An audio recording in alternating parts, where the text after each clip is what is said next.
World War II. Would you please state your name? Cruce Rocky Pateri. And where do you live, Rocky? On a hill road in Hoosick, New York. Okay. Look, would you tell us a little about what you did before you went into the service? While I went to service, I was a truck driver. And what did you do? I mean, you know, how old were you? You went to high school down in where? I was 17 years old when I went to driving a truck. Yeah, and this was in where? In Clifton, New Jersey. Clifton, New Jersey, all right. And I went to re-enlist in the service, and it was rejected for medical reasons. And then I went up to the draft board. By this time was passing on. I was over 18. I went to the draft board. I had to sign up. And I said, when do you think they'll take me? And they said, well, it'll be a while. I said, what do you call a while? She says, we don't know, it'll be a while. So I went back home and went back to work. Then about 6, 8 months later, and I just got tired of hanging around all my buddies who were going to the service, I went back up to the draft board and I said, when do you think I'm going to go? And the lady says, I don't know. I look, put me on the next shipment. And she looked at me kind of funny like, I said, what do you mean? I said, put me on the next shipment. Did you mean that? I said, yeah. So, sure enough, about a week later, I got a letter from President Greetings, yeah. And I went in the Army. All right. And where did you go in the Army? I mean, well, after I got drafted, I went to Fort Riley, Kansas, which is one of the last horse cavalries in the United States. And they make you fill out an application, and on there is what you were best equipped to do in the service. And I put down automobile mechanic or heavy-duty truck driver. So they put me in a horse cavalry. That's unusual. I got up at 5 o'clock in the morning. All I did was wash my face, go down to the stable, brush the horse down, fed him, clean his stall, then I wouldn't have my breakfast. I said, I'm going to get out of this stuff quick. So I looked on the board, and there was nothing on the board that I wanted except for what do you call it? Parachute was nice. I'm not a flyer. Right. So next thing they were looking for a troop carpenter, and I had some previous experience in school learning carpentry and mechanical stuff. Oh, I see. So I volunteered for that, and that's how I wound up being a troop carpenter. From there, I went to about 6 months later. A second lieutenant myself was chosen to build a truck up for a mess hall. Go out in the field and have our meals out in the field. Yeah. And I knew from nothing about it naturally, but I learned awful quick. And we built a mess truck. I got corporal stripes out of it, and I said, now I want to go back on the front line, which was not very smart to do because I had myself a beautiful job. Where did you build this mess truck? Where were you? Fort Riley, Kansas. Oh, still in Kansas. Oh, I'm still in Kansas. You're still in Dorothy's still in Kansas. Go ahead. So they took me back, put me on the line, and within a few months they chose me to be a machine gun instructor. I was good at that. And from there I went into field trials. What our job was, it's like an OCS school.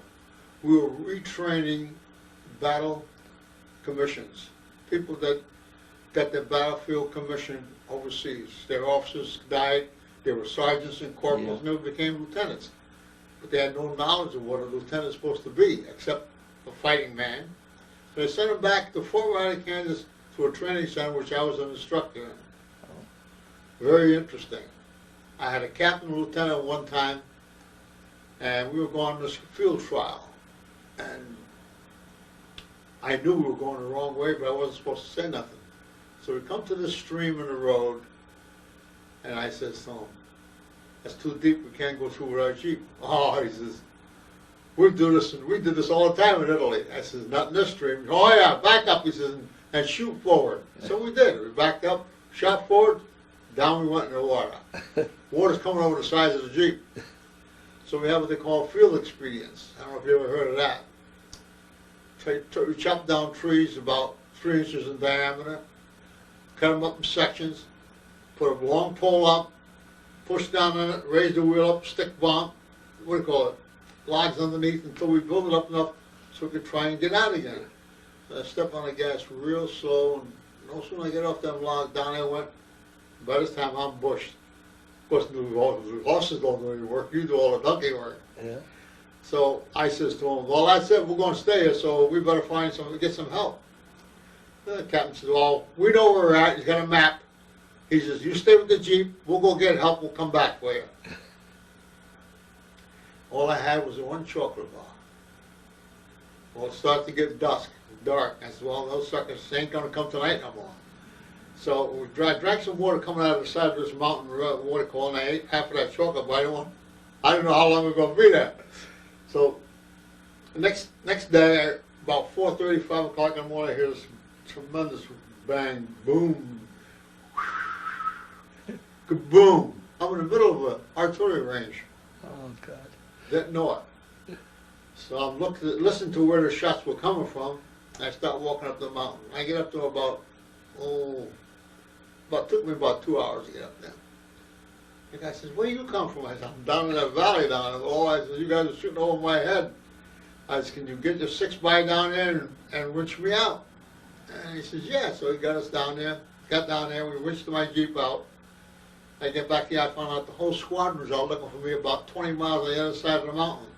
That's how well they read that map. Yeah, they didn't know where you were. Yeah. So I was really lost, because once I went off the beach. And this all happened in Fort Riley. Oh, yeah. You're not even in the overseas, you're at Fort Riley. Yeah. So we went back to the outfit, and then we got transferred to Arkansas. Yeah, we went to Arkansas, and we joined the 16th Armored Division. Or is that Fort Smith? Or? Well, that doesn't make any difference. Trying to think of the name of the fort, but anyhow. Yeah. And we were in a reconnaissance outfit, so we were going on maneuvers before we go overseas. We went on maneuvers. We were there about 6 months, and we were off to Camp Shanks we were at, and we went overseas. We landed in Le Havre, France. Went to the tail end of the Battle of the Bulge. Fortunately, I didn't hit the full brunt of it. We got the tail end of that, and we're going across France into Germany. And in the process of going through Germany, we got pretty far ahead of our column. So we were told to stop and wait 24 hours and they'll catch up with us. Because reconnaissance's job is to make contact with the enemy, move back and let the infantry go ahead and wipe them out. That was our job. So finally they got our orders to move out again, and we took off, and we went, and the last place we wound up was in Pilsen, Czechoslovakia. We had just taken the town of Pilsen. We got orders we went too far. They were in a Russian zone. And that's a no-no. We're not supposed to be in a Russian zone. So we moved back into Germany, and the next morning we fell out for a reveille, and the captain says, we need 2 Jeeps and 6 volunteers. My second lieutenant raises his hand and says, my platoon will take it. Captain says, okay. He says, Paturi, and he named this other guy, Dunkelberger. He says, you 2 guys, get your Jeeps checked out. We're going on a trip. Where? Can't tell you. The following morning we take off and go to the airport. We pick up a German general. And that's when they told us we were going to Prague, which is 100 miles away from where we were. We had to get there within 24 hours because the remnants of a German division had women and children tied in front of their trucks and tanks, and if they don't let them back into Germany, they're going to run them over. So we take off. We put white flags on 2 Jeeps, and off we went. We get to Prague. The German general talks them into letting the civilians go, and we're on the way back. Now, we have the armored car up front, which was with the German general, and the other Jeep, and I was bringing up the rear. I get a flat tire. So we all had radios. I pick up the radio and I called the captain. I said, look, I got a flat tire. He said, well, we're not supposed to be here. Change, put your spur on, get on this road. He said, well, which way? He says, I can't tell you where we're going. What road we're taking or nothing. You get the tire changed, get on this road, try and catch up with us. I said, all right. Man, we changed the tire fast. We no sooner start to see the end of the column, I get another flat. Well, I know my goose is cooked then, because there's no way they're going to come back and get me, because they're supposed to keep going and not stop. They don't want to be seen by the Russians. So I took one of the wheels, went down to the farmer, got a patched the tire up, went back, put it on the Jeep, and we're going down the road. Evidently, a little while later, we made a wrong turn. I come around this one curve, and all heck was machine gun fire all above our heads, which was good. We stopped the Jeep and dove in the ditch. I got up and waved that white flag, which is still on the Jeep. And we see these 3 Germans coming down. And naturally, we put our hands up. We're surrounded. There's soldiers all the way around. There must have been a couple hundred of them. What it was the remnants of a German division. They're trying to get back to Germany also. And they were pinned down by some sniper fire, which probably were guerrillas. So one of the German lieutenants spoke English. So he explained to us, why are you shooting at us? I said, no, we're not shooting at us, we're lost. We are lost. I said, we're not Alpha, we got lost. Who's the Alpha? I said, I can't tell you that. I said, but we're lost. So he speaks German to this colonel and this and that, and they're going back and forth. There's about 3 officers. And the lieutenant says to me, he says, well, you drive the Jeep, he says, I'll ride with you. He says to the other fellow, he says, you drive that Jeep and this guy will ride with you, and this and that. Anyhow, to make a long story, down the road we go. These suckers are going to desert their outfit. The officers. The officers. They're going to leave the men there. They want to get back to Germany. All I had was a map. They had the map. And I'm driving, and I'm looking, and I'm seeing where we're headed. We're heading toward Germany, because I can read the map. Well, the following day, we're going down this road, and all of a sudden, we hear tremendous firing. Over our head, you hear 20mm guns. On the hill above, there was a railroad track, and they were on railroad cars. They ran anti-aircraft guns. Wow, I pulled over the side of the road and jumped in a ditch. And I says to him, we better surrender. I says, he says, get up and wave that white flag. I says, oh no. He says, put his P-38 up against my head, and he says, you get up and raise that white flag. I said, okay. I grabbed the white flag, started waving, they opened up again, I threw the flag in the air, and I went down the ditch. I says, go ahead, shoot. I said, I'd rather get shot with your gun than that goddamn stuff flying around over my head. So the girls come down, and we had a tough time convincing them that we were Americans until I took out my dog tag. I showed them my dog tag. The mayor of the small hamlet that was there, he spoke English and also read American. So he read the information off of my dog tags, and they were convinced we were Americans, and they were the Germans. The Germans trying to convince them that they were our prisoners. It wasn't the other way around. So they fed us, and they made us take a shower, and we were having a grand old time, getting ready to go back home, you know. And the Russian guerrilla, he was a captain in the Russian army. So he says to, what do you want to do with your prisoners? I said, ain't my prisoners, they're your prisoners. So I walked away, and I left them there, and I was eating. So he says, okay, so we'll take care of it. They went out, and he lined them all up, and there goes a machine gun. Kill all the Germans. Russians had no pity on nobody. They were bloodthirsty. They were terrible. Anyhow, to make a long story short, they said, we want to get back to our outfit. So they gave us a letter, typed up in English and in Polish, or Russian rather, for us to get back. Because the Russians had already moved into that area which we just come out of. And the letter states who we were and how we got to where we were, and we went. We needed gasoline to get back. So we stopped in one town. There was some Russian colonel there, and he gave us gas and food, and we took off.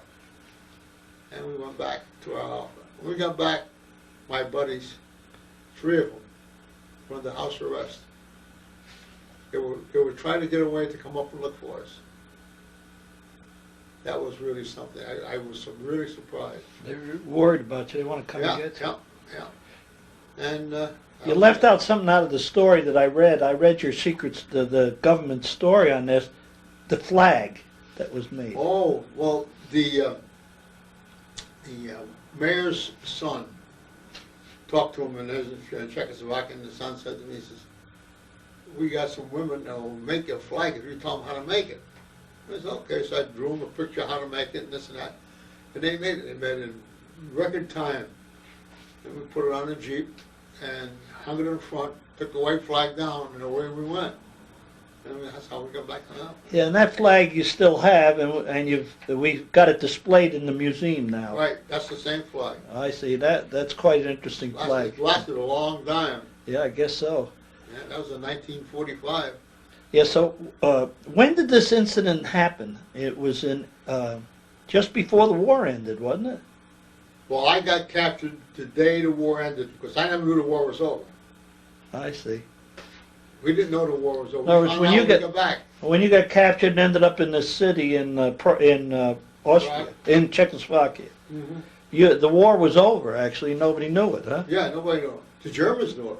I see. We found out later on that the Germans knew it because they were talking about it. But we never found out until we got back to my outfit. I see. All right, so you're back now. What happened after that? After Well, you then got we had back? to go before the journal and tell them the story of how we got captured and all this, and the mission and all that. And that was the end of that. I see. And then that's where that secret thing that you gave me a copy of was when you told the story to the interrogators from the United States. What happened? They told us we couldn't tell nobody anything. I see. In fact, he said, there'll be a write-up in the paper, but it won't say much. They'll just say you were captured and you were freed. They're not going to tell me you weren't in Czechoslovakia because we weren't allowed to be there. I see. We didn't want to try. They didn't want to start any trouble with the Russians because they never told the Russians we were there. I see. We had no business being there. Okay, so what happened after that? Did you get out? Got shipped home? What happened after the After that, incident? I The war was over. War was over. Then he broke up my outfit, and I wound up in the Greer's registration. Became a special investigator for the Nuremberg trials. Oh, really? That's Our great. job was to go from town to town, get the mayor, tell him who we were, because we wanted to know if there were any dead American or Allied soldiers in that community. If there were, then we took over the town. We took up the mayor's office, and we started going around interrogating people. We want to know if they died in normal combat, or if were they they were murdered? Yeah. or if they were murdered. And it's amazing how many of them were killed. It's mostly airmen. They pitchfork them to death. We could get them to give us information about their own kin for nothing but a pack of cigarettes. A pack of cigarettes was gold in Germany after the war ended. Unbelievable. And how long did you do this registration that you did? You know, this looking into war. 8 months. 8 months. 8 months, then I went home. All right. And what? This is 1946, 45. 40. Yeah, well, because the war ended in in Europe, ended in 45. Yeah. And then you stayed 8 more months doing Yeah. this. Just till, in fact, I came home, I think it was in February. Yeah, February of 46. Of 46. All right. You came home, and what happened? You got discharged. Yeah, Where'd you get discharged? And yeah, I got discharged. and then what you do? Well, I had no trade, as you know, but I still had no trade. I went to school to the GI Bill on automotive mechanics, and I went to work in a gas station to learn the trade. After a year of that, I went to work for a Chevrolet dealer, and that's when I really started to get interested in the automobile business. Because I figured anybody that would drive a Chevrolet, is going to be a working man. There'll always be a working man that needs a car and he'll need service. So I figured I can have a good job somewhere. And I learned it. All I learned there was at school was theory. I didn't know nothing mechanically by hand. You had to work in somewhere else to get the practical experience. Yeah. And I worked myself up to assistant service manager. That was in 1950. I see. And where was this in New Jersey? In Clifton, New Jersey. Clifton, still Clifton, Yeah. I see. And my boss passed away. He was a heck of a nice guy, and his brother took over the business, and he was completely opposite. Couldn't take him. So I went to work for another Chevrolet deal. I left him. Went to work for another deal as a service manager. And I worked there for 15 and a half years before I came to Hoosick Falls. How'd you hear about Hoosick Falls? Well, that's that's another long story. My new boss was from Hungary. He was always complaining that I was making too much money. See, I was on a commission basis. So he called me, never had the bookkeeper give me my paycheck. He had to call me in his office to give me my bonus check at the end of the month. He had tears in his eyes when he gave it to me. And every bonus check I got, get to my wife, she stuck it in the bank. Every one. We lived on my pay. And I said to my wife one day, I says, one of these days he's going to find he can hire 2 people for what it's cost him to hire me, have me on his payroll. She says, what do you want to do? I said, I don't know, look around, see if I can find some kind of business to get into. I wanted to open up a body shop because I was a body man and a mechanic both. And this body shop is a lot cleaner and a lot more money than body work there is a mechanic. And I looked around for a few months and I found one body shop that was halfway decent, and a man wanted $40,000 for it.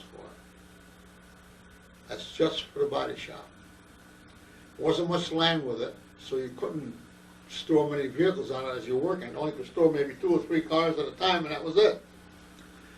I said, well, that's a lot of money. I ain't gonna go for that. I'm gonna look for a Chevrolet dealership. She looked at me and said, where are you gonna get that kind of money? Well, anyhow, I called my friend who went to work for Chevrolet Motor Division. There was a time there when he was a service manager in one dealership, I was service manager in my dealership, and we both offered a job to go to work for General Motors. He took it, I turned it down. I turned it down because they wanted me to cover 7 states, heavy-duty trucks. And I couldn't see even my wife and 2 small kids 4 days a week. Leave on a Monday, come back on a Friday. I says, no, I turned it down. But he took it. And I called him, I says, I'm looking for a small dealership somewhere. Upstate New York, Pennsylvania, out in the country. I says, nothing big, I can't afford anything big. He's funny, you should ask. He says, 3 available. And he named the 3 places. One was out of my reach financially, and the other one I had to go see. So I went to look at that one, and it was nothing but a 2-car garage with gas pumps out front. He wanted $40,000. I looked at him and I says, what's the $40,000 for? What's for the Chevrolet franchise? I said, no. I says, you don't sell this Chevrolet franchise. What do you mean? I says, either they give it to you or you can't have it. You can't buy a franchise. He says, oh yeah. I said, no. I said, all I'm buying is this 2-car garage and those gas pumps. I said, what do you want for it? He said, no. I said, I want $40,000. I said, okay, I went away. And the other place was Hoosick Falls. Strange. I look at a map and I found it. I said to my wife, I'm going tomorrow morning, Saturday morning. I get up at 5 o'clock in the morning, had my breakfast, got in the car and started driving. It rained cats and dogs all the way. There were times I couldn't do more than 40 miles an hour because the rain was so hard. It turned out it was a blessing. So when I got up to Hoosick Falls, I pulled in front of the building, I looked at it, went around the back and looked at the service department, looked inside, and I said to myself, this is it if I can swing it. So Monday morning I called Chevrolet and I said to them, I'd be interested in the Hoosick Falls place. The place is closed. Been closed for 2.5 years when I came in. He said, well, the only building we'll accept is that building that you looked at. There's no other building in Hoosick Falls where we'll accept unless you put up a new building, and you can't afford a new building if you're going to open up a franchise. Not today, anyhow. He says, the cost of operating would be too high. Give me the name of the bank and the man to talk. Picked up the phone, I called him. I told him I was interested in the building. Where can I see it? He says, well, he give me a date, and I said, no, I have to be on a Saturday because I'm working. He says, okay, I'll meet you there Saturday morning. off I go again with the car, and come up here that Saturday morning, I meet him in front of the garage, went in and looked the place over, and I says to myself, this is it. It had one single post lift and an old compressor, which was good because that would be another expense if not. Sure. I asked him what he got out of half of the place is $30,000. I said, okay, what I like to do, I says to him, is I'd like to rent it for a year with an option to buy. He says, no. He says, the board of directors says it's got to be sold, we want to get it off the books. It's our white elephant. We want to get it off the books. I said, well, I says, I can't afford to buy it. I said, if I buy it, I won't be able to buy a house, and I won't have any working capital. I got to have $30,000 in the bank with no strings attached to it. I says, no, I'm just about 35 if I don't buy the building. I said, I'll tell you what. He's what's that? I'll buy the building. I'll give you a nickel down. You hold the deed to the property until I pay it off. Well, I said, the bank directors wouldn't go for that. I said, well, you never know. I give him my business card. I says, you call me up on next week. Well, he says, we don't meet until Thursday. I said, you call me Friday or Saturday, whatever. Right? And away I go. And I'm saying to myself, that's going down the road. I don't think they'll ever go for it. And I go home, long face. Monday morning, 10 o'clock, the phone rings on the garage where I was working. He says, you got yourself a deal. He said, go for it, but they won't give you the 30, no, I want a 20-year mortgage. They won't give you a 20-year mortgage, they'll give you a 10-year mortgage. I said, that's all right. I says, when can you have the papers drawn? He says, oh, I'm drawing. I said, okay, I'll be up Saturday, we'll sign the papers Saturday. He says, fine. I picked up the phone, I called General Motors. I told them I got the building, when can I get the franchise? They says, the day you sign That you own the building. that you own the building, says, you got yourself a franchise. That's good enough. That's great. So I meet him up there on the Saturday morning. We signed all the papers. I went back home, and I called him Monday. I told him I had the deed, this and that. And he says, we got a phone call from your bank saying that you got $30,000 in the bank with no strings attached. Now I got a problem because I got a place on the lake that I got to sell, and my house I got to sell in New Jersey. Yeah, that's right. So the place on the lake was easy. That went quick. I sold that to my wife's cousin. And the house, I had a person who was interested, but not 100%, but very good. So I come to Hoosick Falls with the money I had so far, and I put it in the bank, and I says to Harry Hubbard, I told him the whole story, and he says, well, we can arrange that. I said, how? He said, well, we'll put $30,000 in your account, but you can't draw it out. I didn't know there was such a thing, but they have a name for it, but anyhow. Yeah. I said, okay. I says, call Chevrolet, here's the phone number, you talk to Mr. So-and-so, I says, and tell him that it's all set. He did, and the following day I got a phone call from Chevrolet, he says, when do you want to open? I said, well, I want to give him at least a month's notice to get someone to take my place. He says, that's fine. So I went in and talked to my boss. I told him that I was leaving and I was going to start an agency. He says, you're what? I started with Chevrolet. He says, where? I said, Hoosick Falls, New York. Well, you could see a sigh of relief because he didn't want, He didn't want you. he didn't want the competition. Right. So that's how I came to Hoosick Falls. And what year was that? 1969. Well, 19 68 was the 68, year. My first new models were 69, but I come up here in September of 68. I see. So you've been here since '69. Actually, I moved up here in 68. All right. Now tell us about your family. You got. Well, You got- unfortunately, the same month I opened up the garage, my oldest son had went to Vietnam. Oh, Ed. Yeah. Yeah. And Bruce was 14 years old, so he went to school. Well, he wasn't too happy about coming to Hoosick Falls, but he must have known friends. Yeah. Right. But they make friends quicker than we do. Yeah.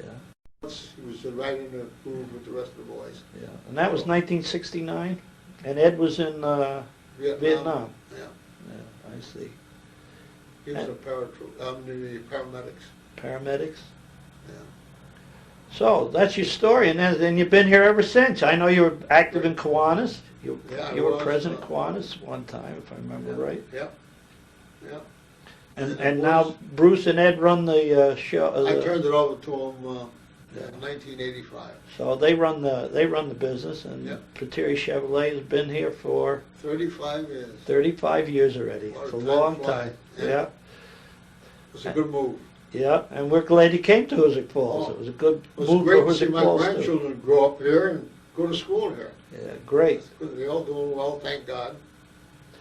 Well, we thank you for telling us your story. Now we know a lot about you, and we thank you very much.